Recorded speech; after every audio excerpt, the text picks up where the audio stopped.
Breast surgeries are a very important part of our practice at SB Aesthetics.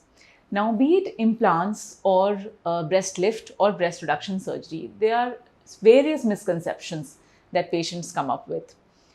So, I thought that it would be nice to make a video on the frequently asked questions by our patients on breast surgeries.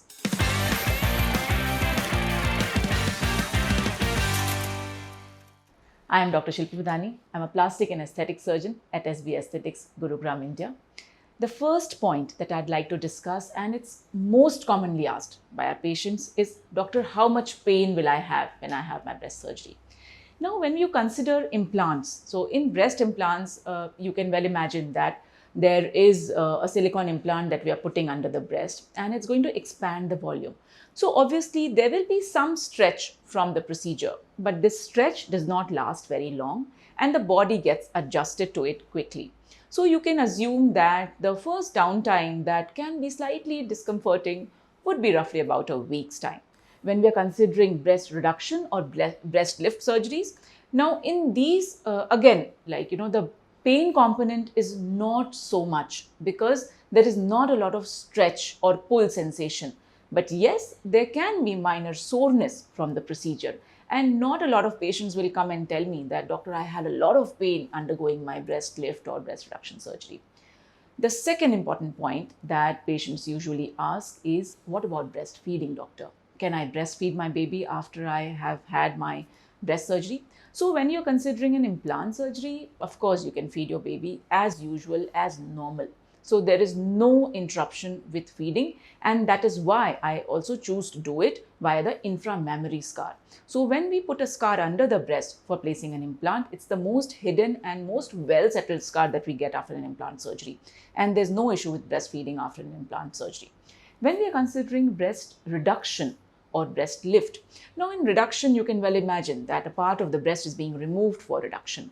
So obviously it can affect your feeding to a certain extent, but again, it's not that your chances of breastfeeding are nil.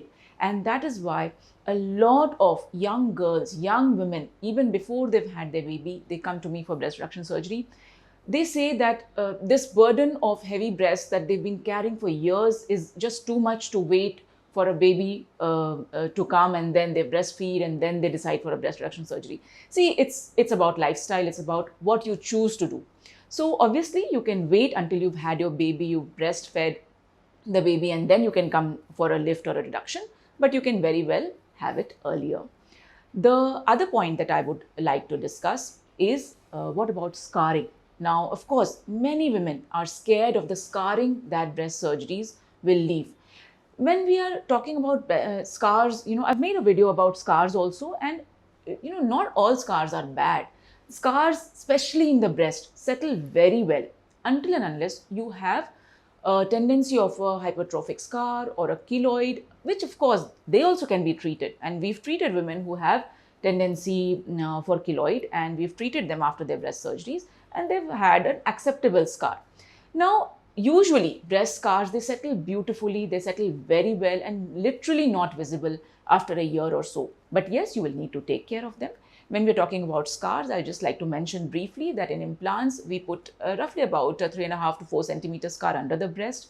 In the breast reduction or lift, depending on what you do, a lollipop scar or an anchor scar, accordingly you will have scarring. But then again, I tell you that it's not one of the major concerns after breast surgery. The scars settle really well. When we discuss about all these points, the one more point, patients usually ask, because everybody is so health conscious nowadays and they exercise and they run, and they ask me that, Doctor, when can I go back to exercises?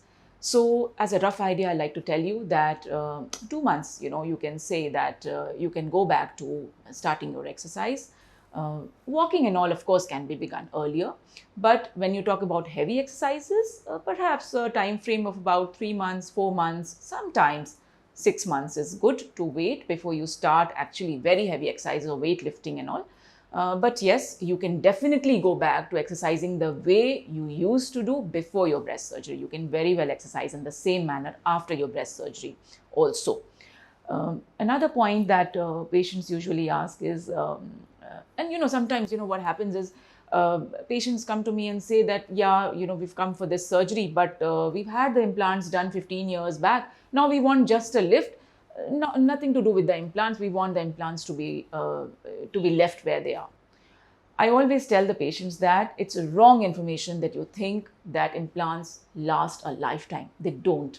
And it's always recommended. All the international societies of plastic surgery will recommend that you should change your implants in due time, and which is roughly about 15 years.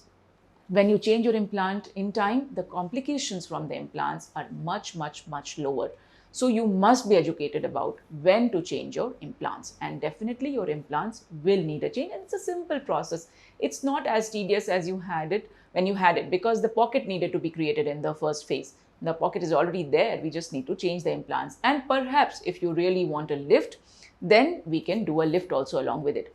So the last question that I want to take up in this FAQ is, can we do implant with a lift surgery?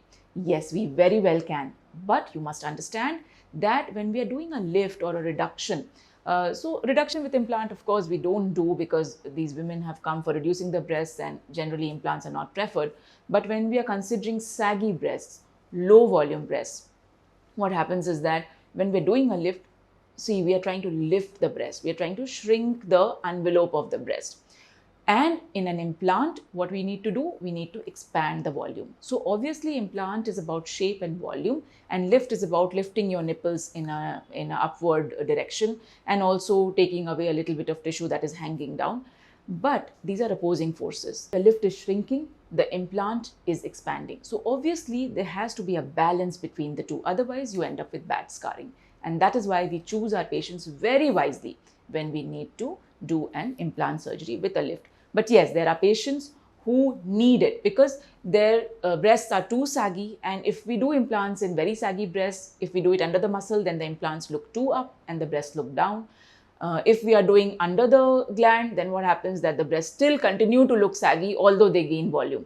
So obviously implant with lift is definitely a possibility, but we need to choose our patients well.